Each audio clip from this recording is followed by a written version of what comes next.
Today, I'll be discussing de novo genome assembly, gene prediction, and phylogenetic analysis for bacterial genome using paired and Illumina reads. The goal is to identify the species and analyze its evolutionary relationship with both the 16S ribosomal RNA gene and a pike A housekeeping gene for comparison. These findings will help place the bacterium in context with related species.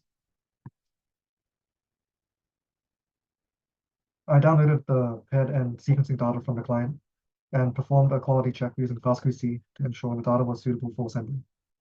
For de novo genome assembly, I used Velvet, setting the chemo size of 69 and insert length of 353, and automatic coverage calculation to maximize assembly accuracy. For species identification, I used BLAST to search for homologous sequences against a reference database, focusing on identifying the 16S ribosomal RNA sequence to pinpoint the species. After extracting the 16S RNA sequence, I compared it with known sequences to build a phylogenetic tree using Russell and Mr. Bayes.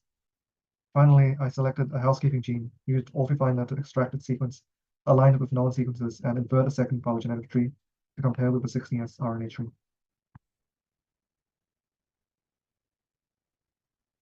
I assembled the genome, achieving a N50 scaffold length of around 58 kb,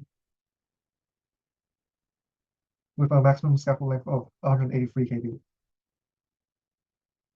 The GC content was 35.81%, which is typical for many bacterial genomes.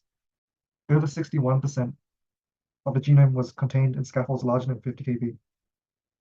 This indicates a high degree of genome completeness, and this assembly provided a solid foundation for downstream analysis, particularly for gene prediction and phylogenetic work. For gene prediction, I focused on protein sequences to narrow this down to 2,571 key genes.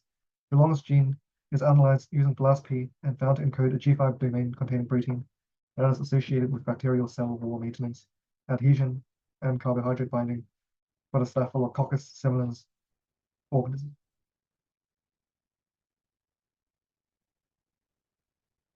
The phylogenetic tree constructed identified N. casioli and S. sayuri as the outgroup consistent across both the 16S ribosomal RNA and pike A protein tree. However, I observed differences in placements, specifically with S. aureus grouping differently. It is different in the pike A tree compared to the 16S tree. Also, the evolutionary distances are longer in the pike A tree, which suggests pressures affect the protein coding genes more than conserved 16S RNA gene.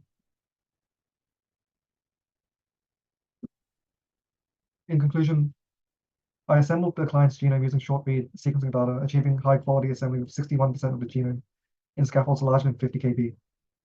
Through gene prediction, I identified key functional genes, including the longest gene, encoding the Staphylococcus similan protein. Finally, my phylogenomic analysis revealed the evolutionary relationships between the protein I studied and related proteins from other species. In this study, the limitations include using short-read sequencing technology. Although an average content coverage of 57%, this uneven coverage across genomic regions poses a challenge, as areas of low coverage can lead to incomplete genome assembly.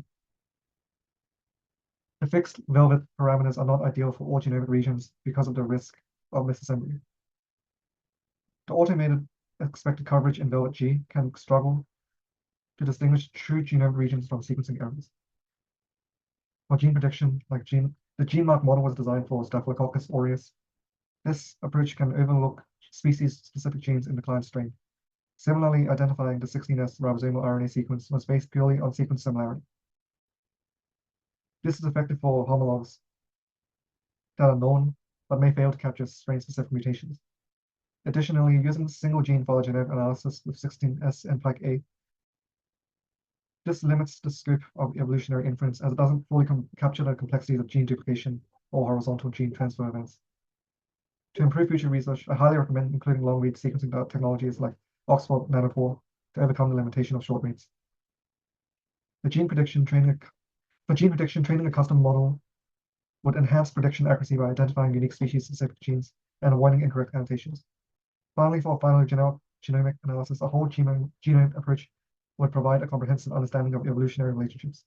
By analyzing multiple genes on the entire genome, we can map the full evolutionary landscape, offering deeper insights into the genetic history of the taxa under study.